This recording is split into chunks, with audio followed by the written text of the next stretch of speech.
Bom dia, né? Para nós é uma alegria poder estar com os irmãos e irmãs, né? Várias pessoas, de vez em quando me perguntam, e um pastor me perguntou, falou, como que o senhor prepara seus sermões, bispo? Né? Eu falei, não sei, do mesmo jeito que todo mundo, né? Já me chamaram de muita coisa, né? Contador de história. Teve um que me chamou de Forrest Gump da fé. Eu falei, foi o primeiro. Esse foi o original, né? Ele falou assim, o senhor pregou 3h40 e a gente não viu o tempo passar. Fica tranquilo, que já me puseram antes do almoço, porque gordinho perde muita coisa, menos horário de refeição. A gente não perde, não. Então, a gente vai acabar na hora, você vai poder comer o frango, a maionese, o macarrão, porque almoço de crente no domingo é isso, é ou não é? Quando eles deixaram o frango pré-assado em casa, a maionese pronta, para a hora que voltar, eu brinco, eu sou natural de Curitiba, nasci e me criei aqui, saí para o ministério, era da Igreja Metodista Central, e antes da gente ir para a escola dominical, a mãe já deixava preparado. Nosso almoço era frango, maionese, macarrão e a gasosa. A gasosa. Eu falo de gasosa no Rio, o povo não sabe o que é. Eu falei, você nunca bebeu gasosa? Você vai morrer sem saber o que é a bebida do céu. Né? Mas como que o senhor conhece? É um privilégio curitibano, aquela terra santa, né? Então, para nós é uma alegria poder estar na Terra Santa esses tempos, né? Usufruir. Já me perguntaram também, por que chamam o senhor de bispo? Eu falei, também não sei. Quando eu descobri, eu falo para a senhora. Na verdade, explicando, a Igreja Metodista, de tempos em tempos, ela escolhe, aqui no Brasil, 10 pastores ou pastoras para, durante um período de 5 anos, pastorear os pastores e pastoras, né? Porque pastor é uma ovelha meio diferente, meio estranha, maluca, mas é ovelha também, precisa ser pastoreado. Se deixar sem ser pastoreado, dá cada confusão. Pergunta para o pastor Silvado, que já foi presidente da junta algumas vezes, ele pode contar histórias que vocês vão ver, que é diferente, né? Eu não vou falar nada nesse sentido. Então, hoje a gente está com a responsabilidade de pastorear os pastores e pastoras lá no estado do Rio de Janeiro. Fui designado, sou membro da Igreja Metodista aqui, no estado do Paraná, mas fui designado para ser bispo no estado do Rio de Janeiro, né? E hoje a gente está com a responsabilidade lá de cuidar de mais ou menos 370 pastores e pastoras e igrejas, mais ou menos 70 mil membros. Orem por nós, né? Não é fácil pastorear uma igreja, imagine 370, é uma loucura, só Jesus. Né? Eu brinco que a gente vive na estrada hoje, né? Eu passo em casa, só dou um beijo na esposa, um osso para o cachorro e saio, dou um beijo na esposa, um osso para o cachorro, saio de novo, volto, troco a mala, dou um beijo na esposa, um osso para o cachorro e saio. O dia que eu dou o beijo no cachorro e o osso para a esposa, eu paro um pouco mais, porque a coisa começa a ficar meio esquisita, né? Então, a gente já vem no trecho, né, esse começo de ano, eu tive pregando em Londrina, no evento, saí de Londrina para pregar num outro evento em São Paulo, saí de São Paulo para pregar no evento em Joinville, saí de Joinville para pregar no evento em São Miguel do Iguaçu, voltei para casa, dei um beijo na esposa e o osso para o cachorro, né? Então, como ainda estava normal, eu saí, preguei em Maringá, voltei para casa, dei o beijo na esposa, o osso para o cachorro, né? Daí vim aqui pregar para os irmãos, essa madrugada eu beijei a parede, né? Que levantei de madrugada. E a gente achou que estava em casa, fui para a direção errada do banheiro, né? Que o banheiro, quando já fizeram isso, né? Às vezes você fica tão perdido rodando. Então, eu já senti que ia chegar lá e parar um pouco mais, né? Mas para nós foi uma alegria poder estar com os irmãos e irmãs compartilhando e usufruindo muito, né? Eu fui muito abençoado, quero agradecer mais uma vez o convite, fui muito abençoado esse tempo com vocês. Vocês me tratam de um jeito que nem em casa eu sou tratado. A gente fica se achando alguma coisa, né? Eu cheguei aqui e falei, não, eu estou numa dieta especial, daí ontem eu cheguei aqui, o lanche que tem entre os intervalos, providenciaram um salmão para mim. Eu falei, gostei, já me acostumei, eu sou muito simples, eu me acostumo rápido com essas coisas. Né? Eu falei, já estou pensando em ficar por aqui mesmo, virar batista, quero saber o que precisa para me aceitar, aquele negócio todo. Né? Para a gente tem sido um tempo muito especial, né? Tem sido uma alegria aqui esse tempo com os irmãos e irmãs. Deus tem nos surpreendido, mas a vida cristã é assim. Né? Se a sua vida cristã é uma mesmice, não é a que Deus planejou. Porque a vida com Deus é sempre uma surpresa. Né? A gente olha, aqueles que já conheciam o movimento de Jesus, Mateus capítulo 8, e foram chamados para estar mais perto de Jesus, aqueles que nós chamamos de discípulos, os discípulos de Jesus, de repente estão num barco e são surpreendidos, com Jesus acalmando uma tempestade. E depois de Jesus fazer, vira um para o outro e fala assim, quem é este? Agora imagine, se aqueles que andavam próximos de Jesus, conviveram com Jesus, viram Jesus fazer coisas que não estão relatadas na Bíblia. Porque um dos evangelistas falou que se todos os milagres que Jesus fez fossem escritos, não caberiam nos livros da terra. Então, nós conhecemos uma parte da história de Jesus na terra. Né? E a gente já fica impressionado. Fica ou não fica? Com os milagres, fala, puxa, Jesus, o Senhor podia transferir tecnologia. Quantos gostariam? Essa história de ser transladado, meu Deus do céu. Né? Que a Bíblia fala, Filipe foi, como eu queria. Né? Jesus, depois de ressurreto, aparecia dentro lá, falava que os caras sumiam, apareciam em outro canto. Falei, como queria isso? Já imaginou, querido? Se eu tivesse a tecnologia de ser transladado, até a aula no CFI, eu me propunha a dar. Né? Porque daí vinha, dava aula, pá, aparecia no Rio de novo, cuidava das coisas, vinha, né? Atendia os irmãos, pá, ia dormir em casa, não tinha nem gasto com hotel. Né? Não é um negócio bom para gordinho, a tecnologia de multiplicar comida.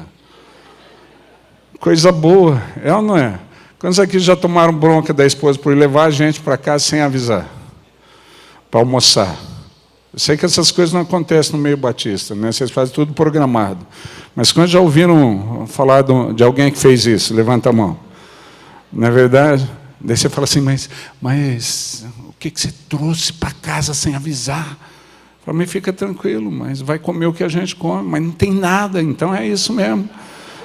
Vai ser desse jeito. Né? A casa dos meus pais sempre tinha gente, né? A gente o tempo todo estava desligada, só trocava as coisas na mesa, do almoço para o café, do café para a janta. E aí, assim, né? Minha esposa, até a porta da casa tem que entrar pela porta certa. Meu Deus do céu, minha esposa foi criada de um outro jeito. Ela falou, você entrou por onde? Eu falei, pela porta. Até agora eu não tive a tecnologia de Jesus passar a parede. Né? Ela falou, mas qual porta? Eu falei, a dos fundos, o varal está lá. Eu falei, mas e aí? Suas cuecas estão penduradas. Eu falei, todo mundo usa, pois é. Quem não usa é que é o estranho. Né? Ter cueca pendurada no varal só mostra que a gente é normal, é ou não é? É desse jeito. Eu não vou perguntar quem usa para não constranger os irmãos, mas não é desse jeito. Mas tem aquele negócio todo diferente. Né? E a gente está aí para ser surpreendido. Né? Um monte de coisa que Jesus fala e fala que a gente poderia fazer. Eu sei que os irmãos vêm vivendo na totalidade, né? Não falta milagre nenhum, manifestação de Deus nenhuma na vida da igreja, mas quando já ouviram falar de uma igreja que o pessoal tem, por que isso não rola com a gente? Né? Tem essa pira. Quantos conhecem uma igreja onde é assim? Não aqui, que aqui na Batista do Bacaxiri eu sei que você não tem esses questionamentos, mas quando já ouviram falar de uma igreja que era assim? Levanta a mão. Vira para quem está do teu lado e fala assim, levanta a mão, que eu sei que você já criticou muita coisa aqui, né? Já andou falando que não devia, agora é hora da... Né? A gente tinha esse questionamento na Central de Curitiba aqui. Mesmo depois de passar pelo avivamento, a nossa igreja, quando eu me converti, tive a minha experiência com Deus, é uma igreja considerada tradicional, e a gente passou por uma experiência de avivamento, nada a ver com os pentecostais, né? Porque o avivamento metodista, o Wesley sentiu o coração dele levemente aquecido. Isso para nós já é algo extraordinário. Né? Isso para metodista já é algo extraordinário. A gente querendo viver o novo de Deus, na descoberta de quem é este. A vida com Deus sempre nos surpreende. Né? E daí a gente querendo saber das coisas, mas era a geração que passou pelo avivamento aqui na Central de Curitiba, não tinha quem nos ensinasse. E nós precisamos nos assessorar dos irmãos que entendiam um pouco mais que nós, e não estou criticando os pentecostais, só estou identificando, a gente foi atrás dos pentecostais. Eles falaram para a gente assim, eu falei, cara, como que eu sei que é a obra do Espírito Santo? Ele falou, você recebeu o batismo com o Espírito Santo? Eu falei, cara, eu não sei. Ele falou, você fala em mistério? Eu falei, mas se é mistério, como que eu vou saber, rapaz? Se eu descobrir, deixou de ser mistério. Né? Ele falou, você fala em línguas? Eu falei, espanhol, um pouco de inglês. Ele falou, não, a língua dos anjos. Eu falei, eu não conheço nenhum anjo que dê aula. Ele falou, não, na minha igreja tem um curso. Eu me matriculei. Eu garanto que teve gente aqui que, se você já andou por igreja pentecostal, já fez esse curso também. Não foi só o CFI. Né? Eles punham a gente ajoelhado e falavam assim, vai falando glória e aleluia. E a gente ficava ajoelhado, sabia nada, e começava glória, glória, glória, glória, glória, aleluia, aleluia, aleluia, aleluia, aleluia, aleluia, glória. Depois de 2 horas fazendo isso, a língua de qualquer um enrola, parceiro. Né? Não tem jeito, faz o teste em casa, fica lá. Né? A gente começava, de repente, depois de 2 horas, estava glória, glória, glória, e falava, vai que está vindo, é agora, é agora. Negócio. E a gente se submetia, porque a gente queria mais de Deus. Né? Agora você pode estar muitos anos na igreja e Deus continua te surpreendendo, porque sempre existe mais em Deus para ser conhecido. Né? Nós conhecemos muitas vezes as manifestações de Deus na história e achamos que somos especialistas em Deus, quando na verdade Ele se identificou como o grande eu sou. Você consegue entender um ser que não é limitado pelo tempo como nós? Porque nós vivemos a nossa história em termos de passado, presente e futuro. Deus é. Ou seja, para Ele os 3 tempos são o mesmo. Né? Quando Ele fala com Jeremias, Ele fala, antes que te formasse, Jeremias 1,5, no ventre de tua mãe, antes que rompesse a madre, eu já te conheci. Mas como que você conhece alguém que não existe? Né? Já pensou você falando isso para o seu neto?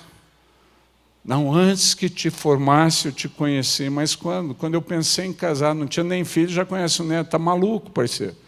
Se alguém fala isso para a gente manda fazer tratamento psiquiátrico. Manda ou não manda? Não está bem da cabeça. Mas é o que Deus fala para Jeremias. Né? Você consegue entender um ser assim? Mas a gente conhece um pouco a respeito de Deus.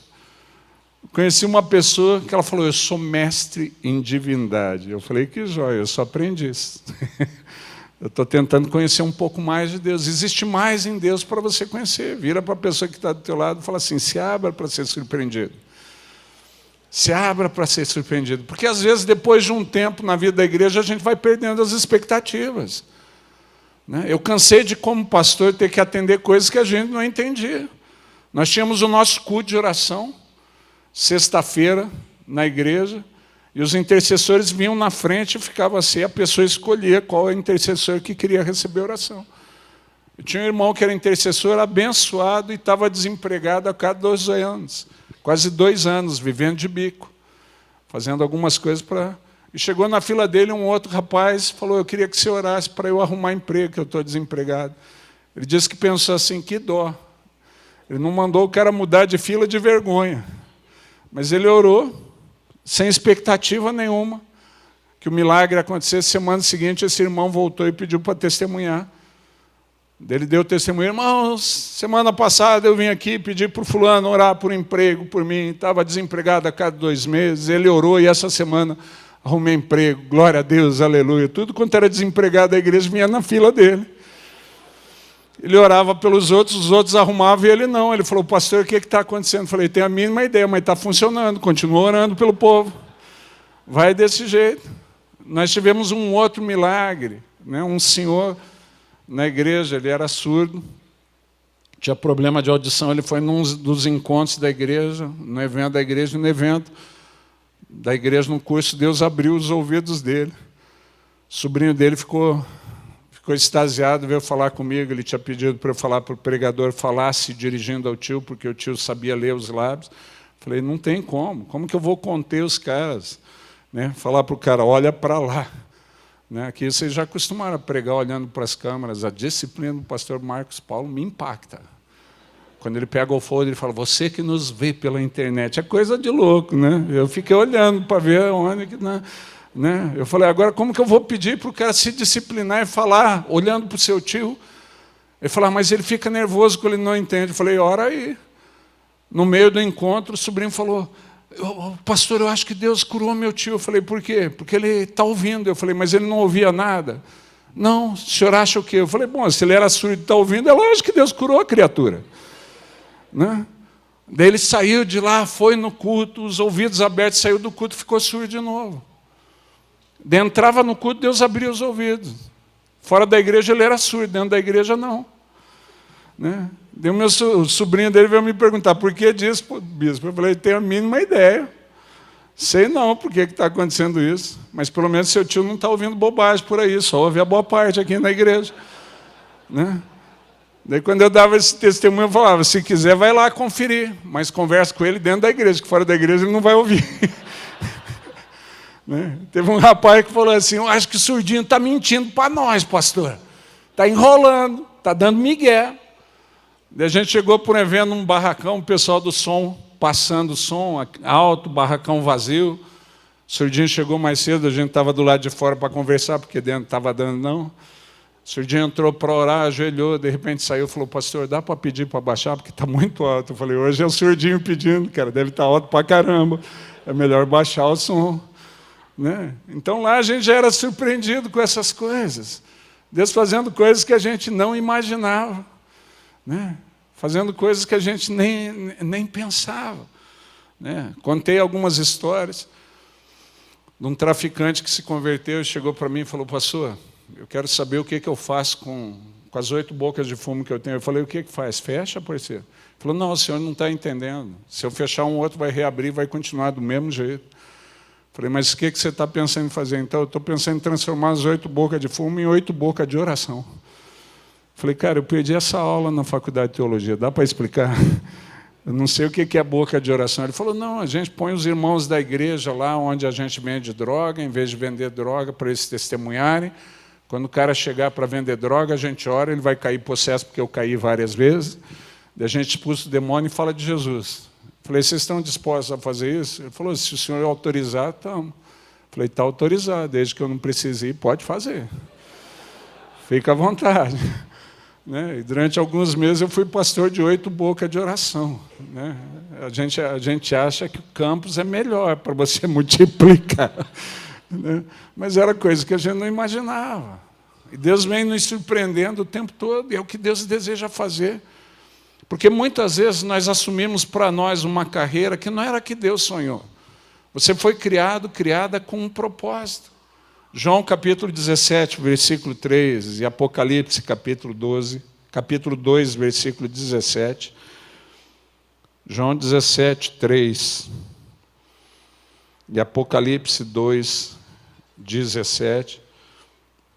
A palavra fala assim, e a vida eterna é esta, que te conheçam a ti, o único Deus verdadeiro, e a Jesus Cristo, a quem enviaste, que te conheçam a ti, o único Deus verdadeiro, e a Jesus Cristo, a quem enviaste. E Apocalipse, capítulo 2, versículo 17, a palavra fala assim, bispo, dá para ir mais devagar, que eu ainda não achei Apocalipse. Amigo, você está com dificuldade de achar Apocalipse, anota que o resto vai ser difícil. Né?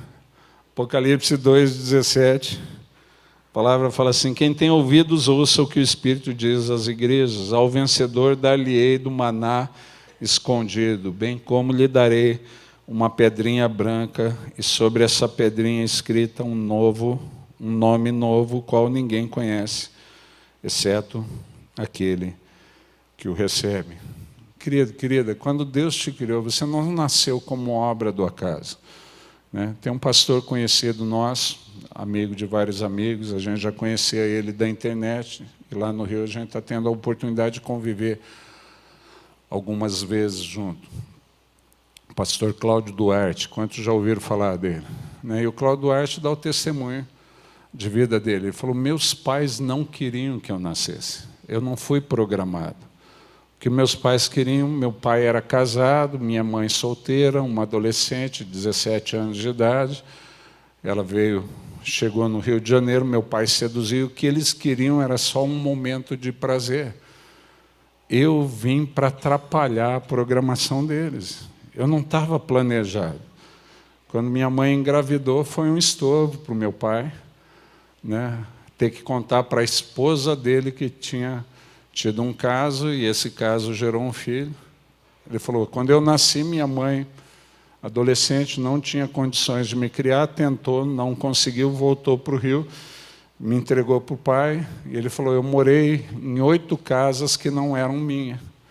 Né? Meu pai separou da esposa, não sei porquê, eu acho que a mulher não recebeu bem a notícia da traição. E ele falou, eu morei em 8 casas com pessoas que não tinham nada a ver. E eu era o estranho. Se eu abria a boca, eu estava errado. Se eu ficava quieto, estava errado. De qualquer jeito, eu era o errado. E eu me sentia tremendamente inadequado até entender isso. Eu não estava no planejamento dos homens, mas estava no planejamento de Deus. Contrário a todo desejo humano, Deus quis que eu nascesse, e eu nasci contrariando a expectativa e planejamento dos pais. Por que eu falo isso? Porque às vezes tem gente que fala assim, minha mãe tentou abortar, e isso marca a vida toda. Agora entenda, querido, mesmo tentando te matar no ventre, você está vivo, porque Deus tinha um plano para você. E quando Deus decide intervir a favor, não tem nada que impeça. Se você existe, está aí, você pode falar, mas eu tenho a mesma. Quem que não tem, parceiro? A gente vai aprendendo a administrar e deixando Deus curar. É ou não é? Hoje a gente vê uma geração, eu sofri bullying demais. E a gente? Quem que não teve apelido no passado? Né? E o apelido nunca é gostoso. É ou não é? Quando tiver apelido aqui, né, no passado, eu lembro minha primeira festinha no bairro, eu animado, filho de crente, nunca tinha ido em festa, não deixava, época da discoteca. Discoteca a gente só via pela televisão. Né? E daí no bairro começaram as festinhas na casa. Como era vizinho, filho de vizinho, deixaram eu ir. Eu todo animado, me arrumei, cheguei na festa, alguém me olhou, falou assim, rapaz, o que aconteceu? O teu cabelo está parecendo que foi lambido por uma vaca. Porque eu não esperei secar o cabelo, né? Penteei o cabelo, cheguei com o cabelo grudado daquele jeito, nem brilhantina a gente usava, porque antigamente não era gel, era brilhantina. Pergunta para o seu avô, pergunta para o seu pai o que ele usava. Né? Eu cheguei daquele jeito, ganhei o apelido de lambido no bairro por causa disso. Lambido, vem aí. Lambido, vem. Nunca mais saí de cabelo molhado de casa. Fiquei com tanta raiva que nem de cabelo eu saio mais hoje. Né? Apelido. Né? Eu era tão magro, amigo, eu era tão magro. Eu tinha 1,90 de altura, a gente vai envelhecendo, vai encolhendo. Né? Eu tinha muito tempo, eu me medi, estou com 1,87. Eu falei, Deus, que não passe dos 1,80, pelo menos. Né? Mas eu tinha 1,90 de altura e 76 quilos. Né? O apelido era pau de vira-tripa. Eu nunca soube o que era isso, mas sempre achei que não era coisa boa. Só de raiva engordei. Eu falei, quero ver me chamar de pau de vira-tripa agora. Né? Já me chamaram de baleia. Nesse tempo atrás, um evento de pastores, a gente tirou a molecada do EBD da quadra para jogar futebol. Um menino que estava do lado da quadra olhou para mim e falou, nossa, o baleia vai jogar. Né? Apelido é a vida toda. Apelido carinhoso. Né? Tem gente que acha que meu apelido é Mano porque eu sou corintiano. Eu falei, nada a ver, parceiro. Eu ganhei apelido muito tempo antes. Quantos tiveram um apelido aqui? Né? Boca de caçapa, né? Orelha de abano, aquelas coisas todas, cabeção. Falar, por que me chamam de cabeção, mãe? Não sei, meu filho, não sei. Aquele negócio todo. Né? E a gente aprendeu a lidar. Né? Hoje fica assim, não é fácil. Na verdade, a existência difícil é a existência que você vive para não cumprir o seu propósito. Porque não descobriu o seu propósito, não sabe para que foi criado, vai se envolvendo com outras coisas. E a gente já estava falando isso mais cedo. E a pior coisa é que a gente vai desperdiçando e pode ter sucesso numa coisa que não foi criada para ser. Você tem sucesso, mas não satisfação. O que eu conheço de gente bem-sucedida, segundo os padrões do mundo, financeiramente, né? Já tive o privilégio, a alegria de ser pastor de alguns milionários, né? Um deles em depressão uma vez, a esposa dele falou, pastor, vai lá visitar. Eu falei, mas por que ele está em depressão? A crise. Eu descobri que crise de rico é diferente de pobre. Né? Quando você fala assim, eu estou em crise, quer dizer que já foi tudo. Cheque especial, já cancelaram o seu cartão, todo o crédito que você tinha foi para o brejo. Crise de rico é assim, a gente ia passar as férias na Europa, agora vou ter que passar em Camboriú. Né? O apartamento diferente. Eu falei, cara, eu fiz as contas do que o cara tinha. Eu falei, se ele preservar o apartamento que ele tem em Maringá, para os filhos estudarem, a casa dele, aqui em Mandaguari, um apartamento de frente para a praia, em Camboriú, que ele tem, vender todo o resto, e puser na poupança, que é o juro mais comum, dá uma renda de mais ou menos 70 mil do juro de poupança por mês. Quando você acha que 70 mil dá muita privação, mas dá para viver? Você vive com 70 mil. Né? Quantos aqui viveriam com 70 mil? Não dá para comer carne todo dia, né? Com uma renda baixa a 10, mas a gente faz as substituições necessárias. E o cara em crise, porque eu falei, eu vou dar um peteleco. Né? O que falta é o psicólogo que aplicaram em mim quando eu era criança. Né? Porque a gente teve uns psicólogos bons, teve ou não teve? Quantos foram tratados pela senhora Palmada aqui? Chinela, cinto. E os crentes têm aquele psicólogo que a gente chama vara. Né? Quando foram tratados por esse psicólogo, era excelente. Uma sessão estava resolvida a crise. Era, não era? E falava assim, não faço mais. Não faço mais para aprontar de novo. Mas vinha a segunda sessão. Né? O cara com crise, eu fui conversar com ele. Porque a gente vai criando os fantasmas da gente. A gente cria uma carreira que não controla. Você projeta uma vida sobre a qual você não tenha o mínimo controle. De repente começa a fugir do seu controle e você começa a desesperar. E eu falo assim, a pior coisa é ter a vida sendo assombrada por fantasma, porque o fantasma não é real, não tem como lidar com ele. Mas para quem é assombrado é. Né? Para quem vive debaixo de assombração, e o cara sendo assombrado pelo fantasma da crise. Fui lá, como pastor, para conversar com ele. A gente começou a conversar. Ele começou a falar do passado dele. Porque hoje tem uma molecada que não sabe o que a gente viveu no passado. Né? Hoje, no culto, no primeiro culto, eu estava lembrando. Quantos aqui moraram em casa sem luz elétrica? Né? Comeram carne da lata de banha. Atenderam o telefone na casa de vizinho, porque demorou para comprar. Eu brinquei, aqui em Curitiba mesmo. Né? A gente atendeu muito telefone na casa de vizinho. O primeiro do bairro que comprava telefone tinha que passar esse sufoco. A casa do cara virava uma telefônica. Ficava alguém da família só para chamar vizinho. Eles recebiam a ligação, falavam, liga daqui meia hora que eu vou mandar chamar o fulano, a fulano. E a gente, na maior cara de pau, dava o número do vizinho para ligar mesmo. Né? Tiveram aquela TV valvulada, que você ligava uma hora antes para esquentar, para assistir. De repente dava o problema, a gente tinha aquela tecnologia profunda para fazer a imagem aparecer do tapa do lado. Quantos deram tapa do lado da TV? Né? Quando tiveram antena de TV com bombril. Hoje em dia a TV paga, a TV a cabo, o bombril está só com 1000 utilidades. A 1001 que era pôr na antena da TV desapareceu. Né? Ajudaram a mãe a encerar a casa.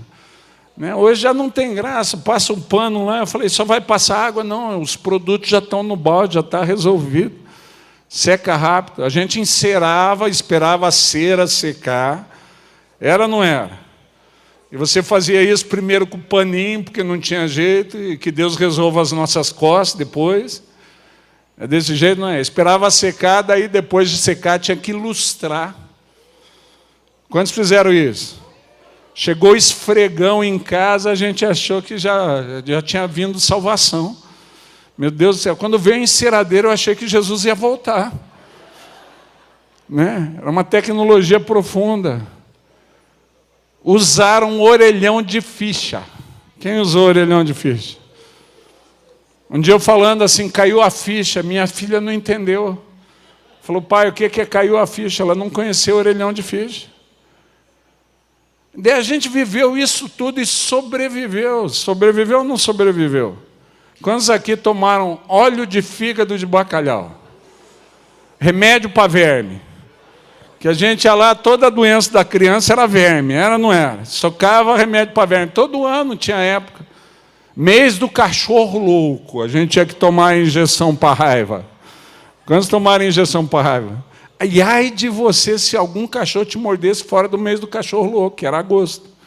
Né? Para quem não sabe, os mais novos, né? Injeção para tétano.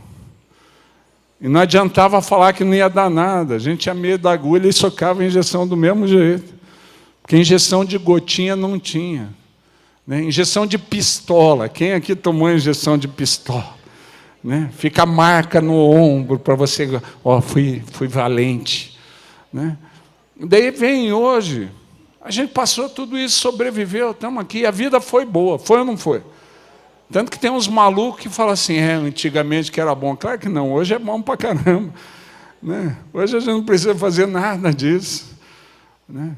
Quantos aqui tiveram aquela tecnologia aqui em Curitiba? Quase taquei fogo na casa.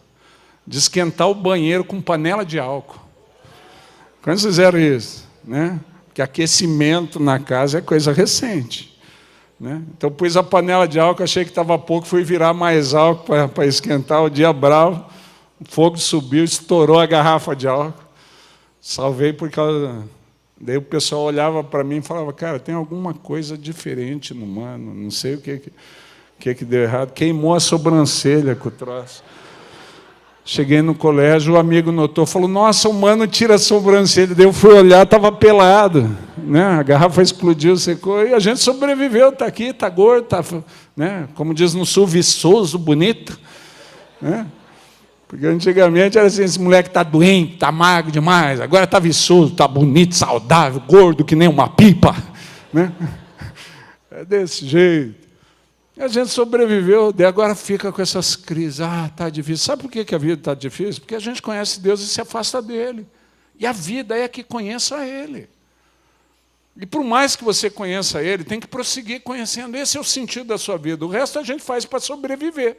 Mas o que a gente faz para viver é conhecer a Deus. E como a gente ama pessoas que precisam conhecer a Deus, a gente se dispõe a ser testemunha e tornar Deus conhecido. E a igreja só é viva porque ela tem contato com Deus. A igreja viva é aquela que tem relacionamento profundo com Deus vivo. Porque senão ela se torna uma casa de religião morta. O que traz vida para a igreja é os membros da igreja, os participantes da igreja, aqueles que formam a igreja, disporem a sua vida para conhecer a Deus. E o que faz da igreja uma igreja multiplicadora, elas entenderem que a vida que nós recebemos, nós temos a obrigação, não é a tarefa, nós temos a obrigação de ofertar. Né? Porque se a gente dá, é dado uma medida recalcada, sacudida, transbordante. Ninguém vence Deus nesse sentido. Toda vez que Deus queria abençoar alguém, Ele chamava essa pessoa a servir. Está lá, Antigo Testamento, época de seca, dificuldade, situação, já não chove há um tempo em Israel, e a culpa foi do profeta Elias, que fechou o céu. E tem uma viúva orando. Quando já pediram que Deus suprisse você numa época de dificuldade? Então sabe o que essa viúva estava pedindo. Ela está orando, de repente Deus fala, responde a viúva ouve a voz de Deus. Quando Deus fala, às vezes a gente não ouve nem a mensagem, que a gente está tão ansioso, tão ansiosa por ouvir Deus, que o irmão vem orar e fala, eis que te digo, minha serva, a gente já desanda a chorar. Alguém tem que gravar a mensagem para a gente ouvir depois, que a gente já nem presta mais atenção. Só saber que Deus está ouvindo a gente já é uma bênção, é ou não é? Né? Teve um irmão que foi orar com ele e falou assim, meu filho, Eu tenho ouvido as tuas orações de madrugada e vou responder cada uma delas. O cara saiu chateado. Falei, o que foi? Ele falou, pastor, eu nunca orei de madrugada. Se Deus vai responder só as orações da madrugada, eu estou lascado. Falei, não, mas pensa que era madrugada em alguma parte do mundo, né? Depende de onde Deus estava olhando para você. Eu falei, pega aí que vai ter resposta. Só da gente ouvir que Deus está ouvindo. Imagina essa viúva clamando, Deus, está fácil não, vai acabar o azeite, vai acabar a farinha, eu vou me lascar. E Deus fala, minha filha, ela já desanda a chorar. Eis que tenho visto a tua aflição e estou te respondendo. Eu sabia, Deus, estou mandando um profeta para o Senhor sustentar. Não é isso que eu pedi, Deus, eu pedi alguém que cuidasse de mim, não mais uma boca para alimentar. Mas Deus tinha, né? Ele fala o que precisa e cai a ligação. Né? A viúva já não consegue ouvir, está lá, pam, pam, pam, né? Já caiu a conexão. Daí o profeta chega lá, né? Fala para a viúva, pega um copo d'água. A viúva vai, fala, faz um bolo para mim. Ela fala, sabe o que é? Vamos falar a verdade, 3 anos de seca, você acha que é mais difícil fazer o bolo ou pegar a água? A viúva não tem água encanada em casa. Quantos aqui tiveram que buscar água no poço também? Já era difícil pegar água no poço, imagina quando seca. Quantos aqui moraram no Nordeste, que às vezes para pegar água, em época de seca, você tinha que achar um açude, um negócio que era não sei quantos quilômetros. Então imagina a viúva. Por que ela acha difícil? E olha a conversa da viúva. Eu só tenho um pouco de farinha, um pouco de azeite, vou fazer alguns bolos, eu e meu filho vamos comer e vamos morrer. Vamos falar a verdade, quantos aqui são mães? Você faria isso? Faz só obrigação e senta para ver o filho morrer? Vamos ver quanto tempo esse moleque demora para morrer. Está morrendo. Está morrendo. Morreu. Ah, não, só dormiu. Ô, moleque demorado. Morre logo, tem mais coisa para fazer. Você acha que a viúva... Né? Quantas mães aqui fariam que fosse necessário um pouco mais para que o filho vivesse? Quantos? É instinto de mãe. É instinto de mãe. A viúva está dando migué no profeta, porque em Deus não dá para dar um migué, não é verdade? Então a gente enrola os enviados dele. Né? Agora Deus chama a viúva a servir. Né? Quando já tentaram enrolar os pastores aqui da igreja, hoje eu acho que não vai dar para ir no Lidera. Por quê? Porque eu tenho que fazer, eu só tenho um pouco de farinha e de azeite. Eu vi o bispo falando dessa desculpa, colou, né? Então, né? Quantos já fizeram isso? Não, pastor, sabe o que é? Esse mês não deu para ser fiel a Deus no dízimo. É por causa de um monte de conta. Teve uma irmã que chegou para mim uma vez e falou, pastor, eu peguei o dinheiro do dízimo e perdi. Daí eu não tenho como dar. Eu falei, irmã, deixa eu só perguntar um negócio. Por que o que a senhora perdeu era o de Deus, não era o da senhora? Só me explica isso. A senhora pegou o salário, pegou e perdeu uma parte dele? É. Por que a parte que a senhora perdeu era de Deus? Ela falou, é, né, pastor? Eu não tinha pensado assim, eu percebi que a senhora não pensou muito, a senhora tentou me enrolar, achou que eu também não pensaria. Né? Porque às vezes a gente vem nessa pira, ainda bem que Elias era firme. Elias fala para a viúva, faz o que você está falando, mas faz primeiro para mim, porque assim diz o Senhor. Porque quando Deus chama a gente para servir, você acha que Deus precisa de você para fazer a obra dele? Vira para quem está do seu lado e fala, o que você acha? Porque vamos falar a verdade. Antes de Deus chamar a gente a contribuir, Ele fez todas as coisas que a gente conhece em 6 dias. Concorda comigo? Quantos acreditam? Fala amém. Né? O 7º ele descansou. Depois que ele resolveu incluir a gente no projeto, ele está tentando negócio há 2000 anos e vira essa bagunça que é. Vira para quem está do seu lado e fala assim, você atrapalha para caramba, parceiro. Você atrapalha para caramba. Só que Deus resolveu usar você. É ou não é? Quando já pegaram o filho pequeno para ajudar no serviço de casa? Quando já fizeram isso? A sua tarefa é arrumar o quarto. Vamos falar, ver se isso é tarefa de gente. Na minha casa era só eu de homem. A minha tarefa era arrumar o quarto. Não tinha trabalho nenhum. O que minha mãe queria era gerar responsabilidade. Para não falar que não fez nada. Minhas irmãs viviam reclamando, por que o mano só tem que arrumar o quarto? Eu falava, porque eu sou legal, vocês não são. Ficava naquela. Mas não, você lava a louça um dia por semana. Quantos aqui puseram o filho para lavar a louça e tinham que relavar em cima? Era desse jeito ou não era? Ah, passa a camisa lá para mim, filha. Depois trazia a camisa, você olhava assim e falava, meu Deus do céu, eu pedi para você passar. Falava, passei, pai. Ah, não, tá boa. Tá boa. Não parecia nem que tinha passado, tinha que passar. Tem cara que é chá demais, que eu falo assim, Deus te criou para trabalhar em lavanderia. Porque você é chá demais na questão de passar a camisa. O cara tinha uma técnica para dobrar a camisa, para não amassar. Eu falei, a técnica para dobrar a camisa é pôr num manequim gordo, porque estica tudo, parceiro. Aqui estica tudo. Não tem jeito. Né? Mas você põe a criança, mais atrapalha ou não atrapalha? Eu tenho uma neta que ajuda quando está em casa, ajuda a minha esposa a lavar a louça desde os 2 anos de idade. O dia que ela ajuda a lavar a louça, a Cláudia tem que lavar o chão, porque vai detergente para o chão, vira uma bagunça, aquele negócio todo. Agora é uma alegria para o pai e para a mãe ver o filho, a filha participando, porque está gerando responsabilidade.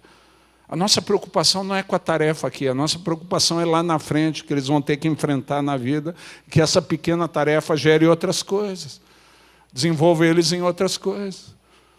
Deus chama você a participar para que você cresça, para que você seja desenvolvido e abençoado. Ajudar, a gente ajuda pouco. A gente atrapalha para caramba. A gente ouve testemunhos lá no Egito de gente que está se convertendo porque Jesus apareceu. Nós tivemos uma caravana missionária, 300 pessoas viram Jesus e se converteram. Quantos acham que se Jesus aparecesse aqui seria bem mais fácil? Para converter os outros, mas não para você. Porque você, contribuindo para a obra de Deus, você é desenvolvido. Porque como a gente não sabia qual que era a nossa função prioritária, conhecer a Deus e tornar Ele conhecido, nós consumimos o nosso tempo com outras coisas. Enchemos a nossa agenda de coisas que a gente não precisava e não foi criado para usufruir. E essas coisas dão esse sobrepeso que eu falei do cara que ficou em depressão, em vez de trazerem vida para a gente. Alguém falou que a gente precisava disso para ter vida? Não, você precisa cumprir a carreira que Deus chamou a cumprir. E daí se sente realizado. E o pior é que a vida está passando, querido. E ela é muito rápida. A gente fica com a impressão que tem muito tempo, é mentira. A gente estava falando, a média de idade aqui no Sul, média de vida é 84 a 85 anos de idade. Do brasileiro é bem mais baixa. A média de vida do brasileiro é 74 anos, 10 anos a menos. Aqui no Sul a gente tem 10 anos a mais. Tá, mas entenda isso, você tem 12 anos de idade, sobra 72. Dos 72, 1/3 você vai passar dormindo, que são as 8 horas por dia. Tá bom? Por isso que é bom ter um bom colchão, porque 1/3 da sua vida você passa em cima dele. Ou seja, dos 72, 24 anos você tira. Te sobram 72 menos 24, 48.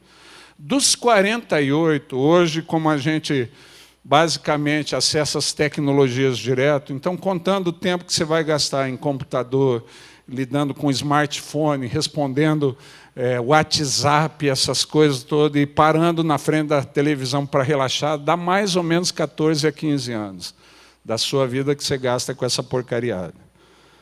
Tá bom? Então, desconta dos 48, esses 14 a 15 anos. Te sobram 33 anos. Acredite se quiser, irmã, na sua casa vai gastar 3 anos lavando roupa. 3 anos as pessoas gastam lavando roupa. Você gasta numa cidade, morando numa cidade como Curitiba, você vai gastar da sua vida 1 ano e meio no trânsito. 1 ano e meio dentro do carro. Pega CD para ouvir. Tá? Então, 3 anos lavando roupa, mais 1 ano e meio no carro, já tinha descontado os anos que faltavam, sobrou só 26. Dos 26 que tem, você vai gastar, se você fizer uma faculdade, a partir dos 12 anos, pelo menos 3 anos, 3 a 4 anos em sala de aula. Se repetir, piora. Se você tiver que repetir o ano, piora. Mas se você não repetir nada, passar em tudo, 3 a 4 anos, você vai gastar em sala de aula, sobra 22. Você vai gastar 12 anos, quer dizer, antes da reforma da Previdência, agora eu já não sei. Mas você ia gastar 12 anos no trabalho, em escritório, te sobra só 10. Né? Se é uma pessoa normal, você vai gastar 1 hora fazendo necessidades no banheiro. Já pensou, usa fralda para economizar? 1 ano. Né? Porque entre urinar e defecar, a gente gasta 1 ano da nossa existência no banheiro. É bom ter uma boa patente, porque senão vai dar hemorroida. Negócio. Então, já deu para entender, eu podia continuar. Ah, bispo, e a gente fazia essa brincadeira falando assim, você tem 40 anos, você tem tantos anos de vida produtiva, você tem 60. E numa igreja que eu estava falando isso, uma senhora falou, bispo, eu tenho 85 anos, o que me sobra? Eu falei, entrega para Deus e curte o que tem para curtir, que a senhora já está na prorrogação.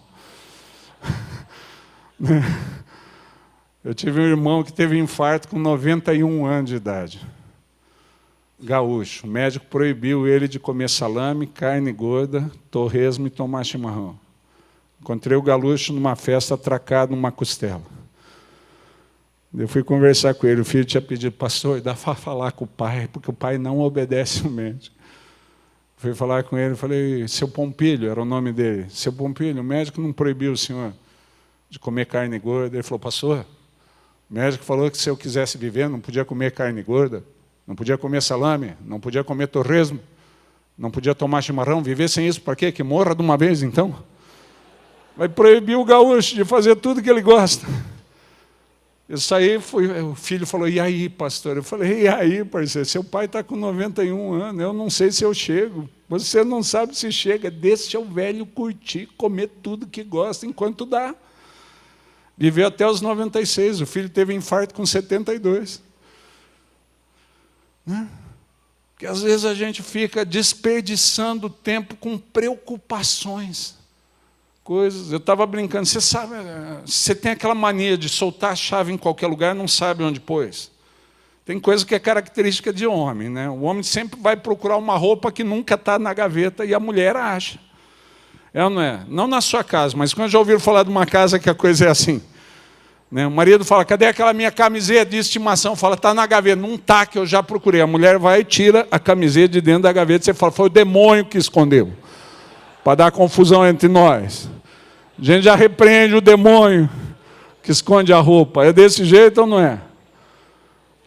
Desse jeito. Você vai gastar, você tem o hábito, por causa da desorganização, de gastar 10 a 15 minutos por dia procurando coisas que você não sabe onde deixou. Eu vi a história de uma senhora. O pastor foi fazer uma visita, pediu a Bíblia para ela ler, ela trouxe a Bíblia, o pastor abriu, a mulher espanando poeira de cima da Bíblia. O pastor abriu, tinha um óculos dentro, falou, irmã, tem esse óculos de quem é que é? Ela falou, nossa, pastor, fazia 3 anos que eu tinha perdido o óculos, não sabia onde que estava. Né? Então, se é desse jeito, você tem o hábito de soltar as coisas, não sabe, e gasta 10 a 15 minutos por dia, você vai gastar mais ou menos 1 a 3 anos de vida procurando coisa. Né? A nossa existência, a gente desperdiça por desconhecer o projeto com coisa secundária. E a gente acha que a vida está pesada porque não corre a carreira que foi criada para correr. E você só vai ter vida abundante se você centrar, fizer a prioridade da sua vida, o conhecer a Deus.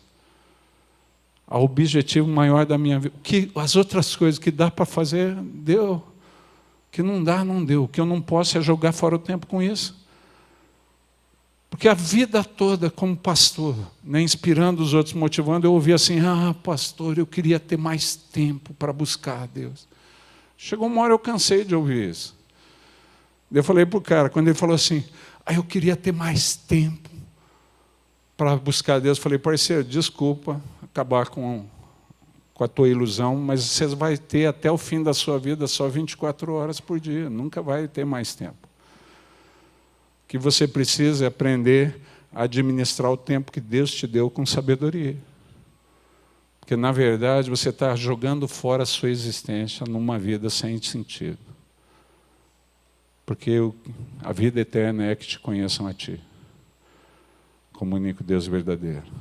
E se não é nisso que eu centro a minha vida, e não é vir na igreja, querido, você vai gastar mais ou menos uns 6 anos da sua vida em atividade no templo.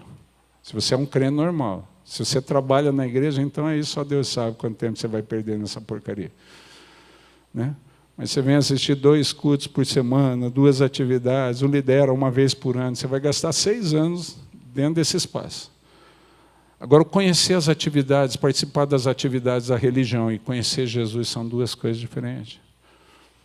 A Bíblia fala em Juízes que, quando morreu a geração de Josué e dos anciãos que conhecia o Senhor, conhecia os feitos de Deus, viu, se levantou uma geração que acompanhava Josué, mas que não conhecia o Senhor. E às vezes a gente faz essa confusão. Eu acho que por estar dentro da igreja eu conheço o Senhor, não. É bom estar na igreja, mas o objetivo é conhecer o Senhor. O objetivo da igreja é levar você a conhecer a Deus.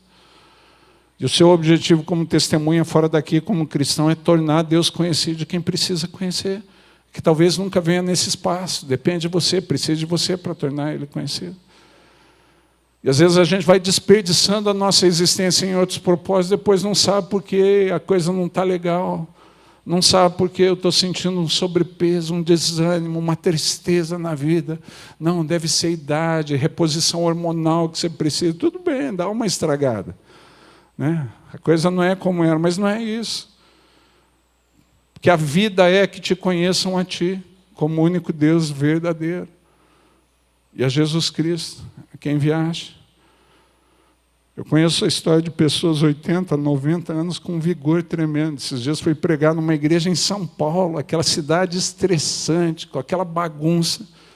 Senhor, 94 anos, eu não acreditei.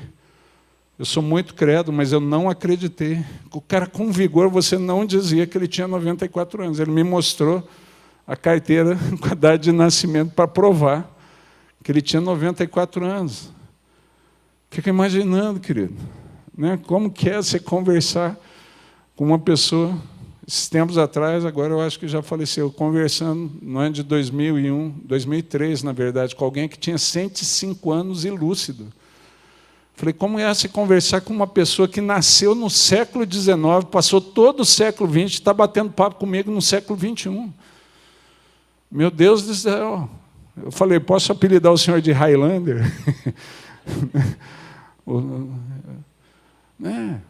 Uma existência toda, mas com vigor, que é o que Deus planejou para você. Que você tivesse uma vida abundante, que muitas vezes nós não usufruímos porque desperdiçamos em outras coisas.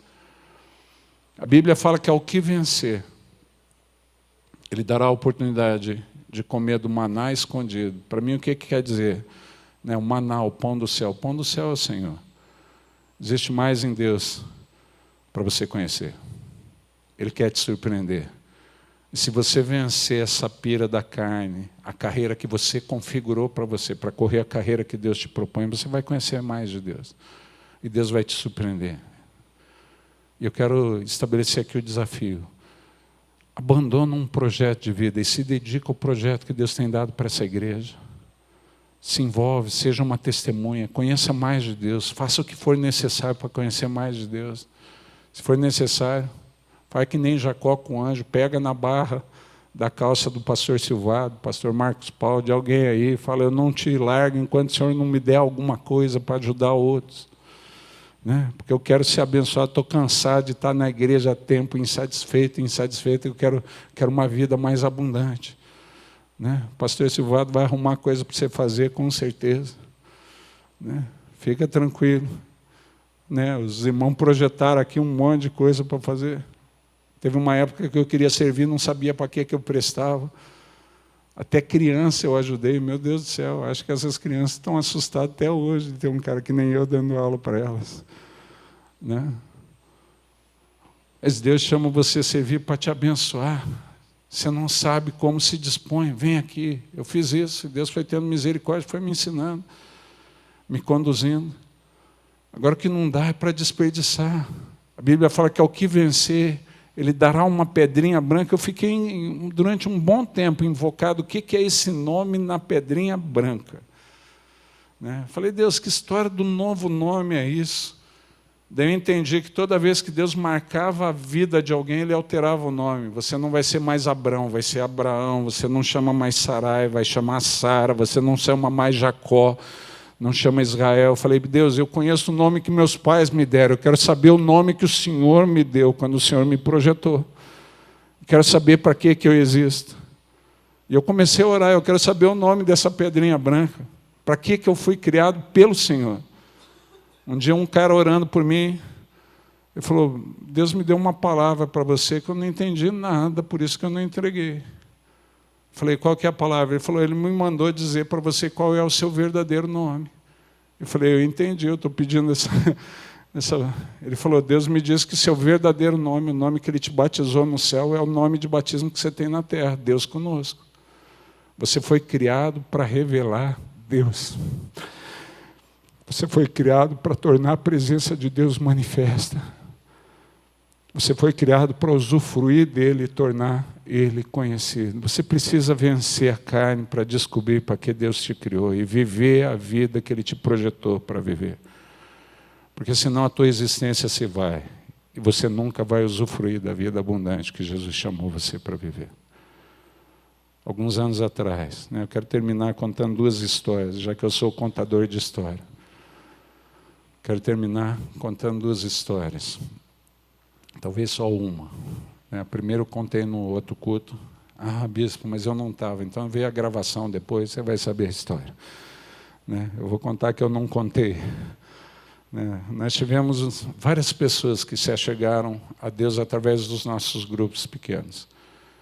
E teve uma senhora semi-analfabeta, que ela veio através do grupo, e quando ela conheceu a Jesus no grupo, o marido já tinha abandonado ela há muitos anos com as crianças pequenas, ela criou as crianças sozinha, os filhos já estavam no fim da adolescência, começo da juventude, e a filha começou a namorar um rapaz drogado.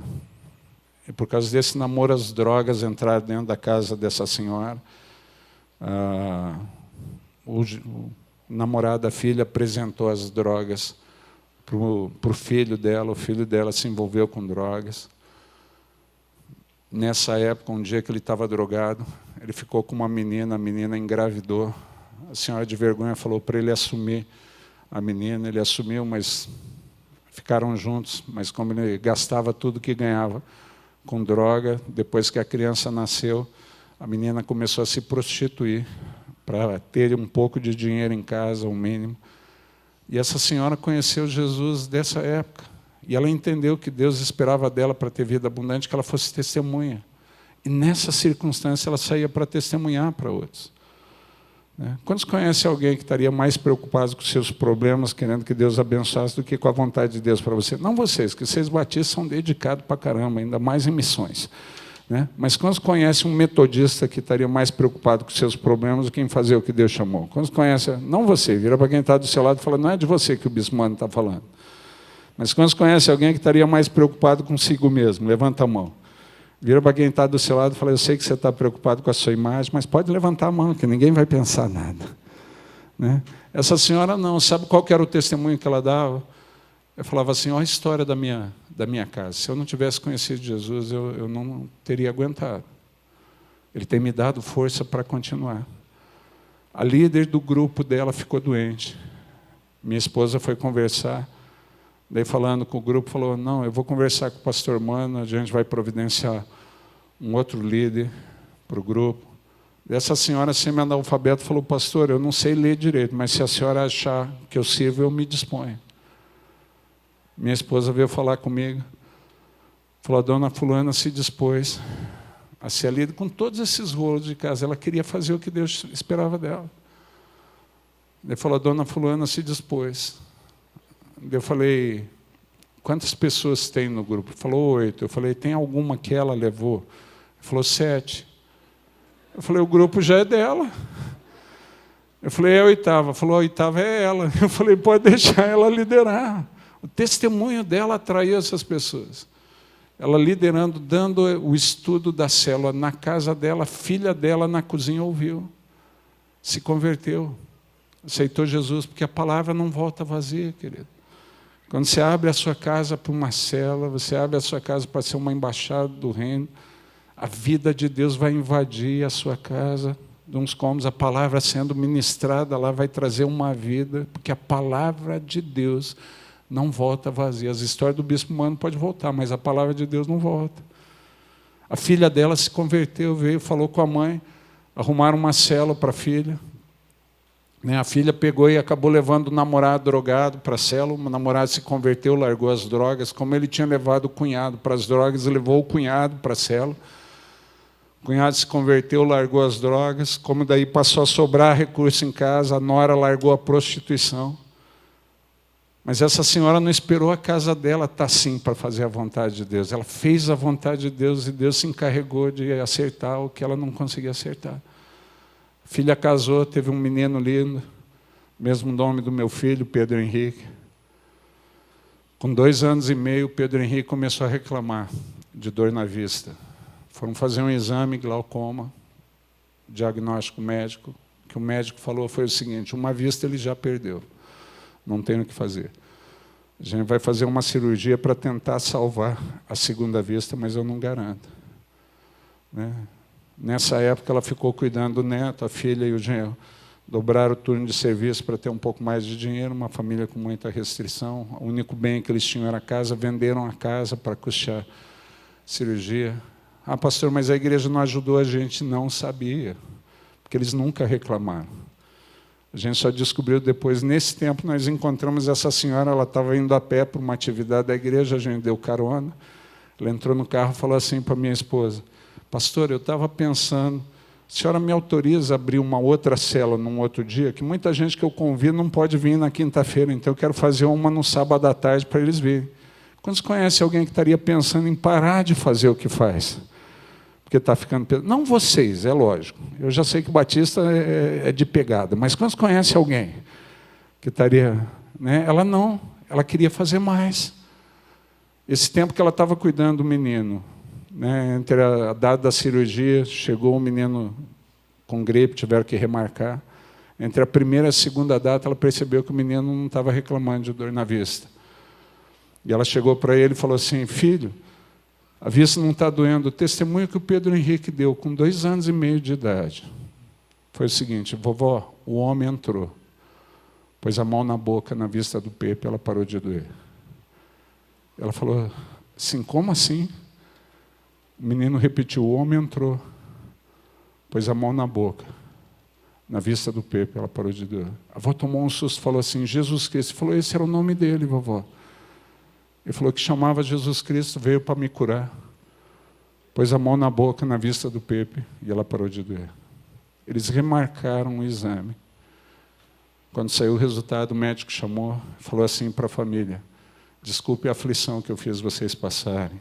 Ele não tem nada na vista, a vista dele é perfeita. O aparelho devia ter defeito.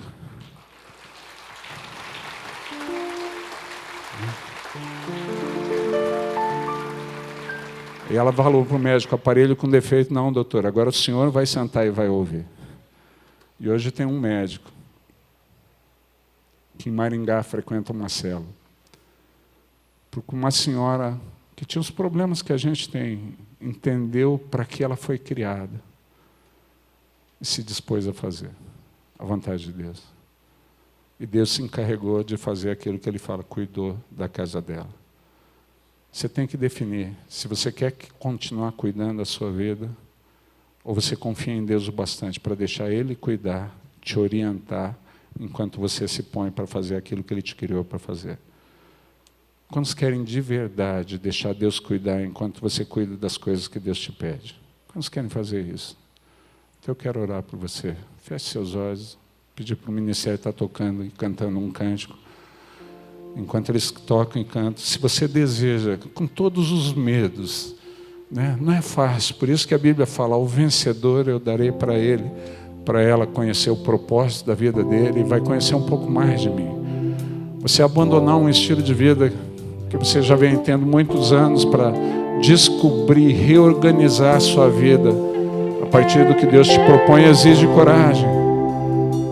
Mas se você deseja dar esse passo de se comprometer, como o pastor Silvado fala, se consagrar, para fazer aquilo que Deus espera de você, se envolver com o projeto dessa igreja, para que ela seja uma igreja viva e multiplicadora, de fato, a partir da sua vida, a partir dos lares dessa igreja. Enquanto o ministério vai estar tocando e cantando, se coloque em pé no seu lugar. Eu gostaria de orar por você, de orar pela sua vida, para que o Deus que sempre nos surpreende, te surpreenda de uma maneira sobrenatural e te use de um jeito que você não achava que seria possível. Deus vai cuidar das suas coisas, se você confiar nele e se dispuser.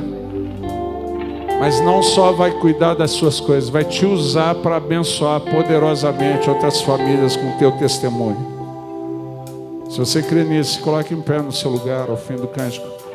Quero orar por você e pela sua vida.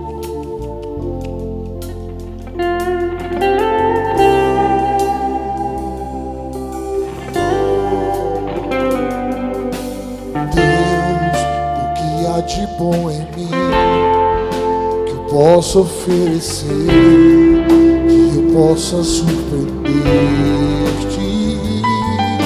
Deus, o que há de novo em mim, que possa ter valor para morrer na cruz por mim. Deus, se não me ensinar o amor, como posso amar alguém? Como posso amar a ti? Deus, és autor de toda a fé, minha esperança está em ti. Uma coisa vou pedir, oh, inspira-me a amar como Jesus amou.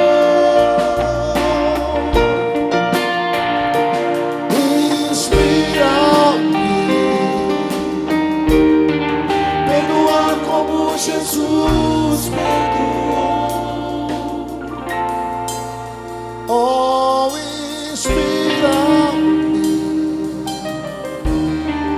a amar como Jesus amou. Inspira-me perdoar como Jesus perdoou.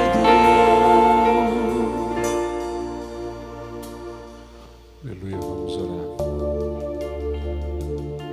Antes de orar, não sei se faz sentido para alguém. Tem vezes no fim que Deus me dá algumas impressões, nós ainda estamos aprendendo a ouvir a voz de Deus. Mas eu sinto que tem uma senhora aqui que vem vivendo algo muito parecido com a história da senhora que eu contei. Você está nessa igreja há muito tempo, seus filhos se afastaram do caminho do Senhor, e você vem ouvindo falar que eles estão envolvidos com coisas que não agradam a Deus, e isso vem angustiando muito você, né? Eu não sei se isso faz sentido para alguém, mas se fizer, a palavra de Deus para você, se disponha como ela se dispôs, e Deus vai mudar a história dos seus filhos, trazendo novamente. A promessa diz respeito para você e para os seus filhos. Lembre disso, é a palavra de Deus.